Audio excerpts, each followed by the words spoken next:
Shalom, shalom peuple de Dieu, je suis la sœur Regina de l'Assemblée des élus en Jésus-Christ. Aujourd'hui, nous avons encore abordé le thème sur les âmes incontrôlées. Et ce que je retiens aujourd'hui par rapport à ce thème, c'est qu'il y a dans l'Église, il y a les conducteurs, le conducteur et les conduits. Le conducteur, c'est celui qui est le berger qui conduit le peuple. Les conduits, ce sont des brebis qui respectent la parole de Dieu et qui obéissent au conducteur. Et ce qui m'a encore plus marqué aujourd'hui, c'est lorsque l'apôtre a abordé le point sur ce qui nous empêche à se soumettre envers le conducteur.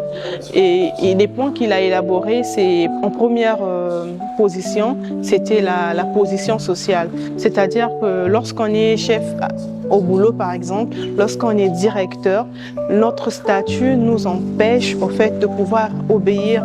Lorsqu'on arrive à l'église, c'est ce statut-là qui nous empêche parfois de pouvoir obéir au conducteur. Et il a aussi élaboré le point sur le manque, sur la désobéissance envers le conducteur.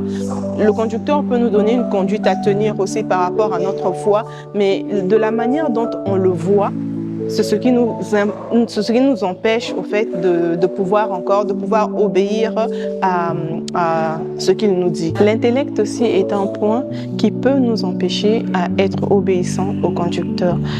Voilà pourquoi il est très important, peu importe le diplôme qu'on peut avoir, d'être humble, d'être obéissant envers notre conducteur.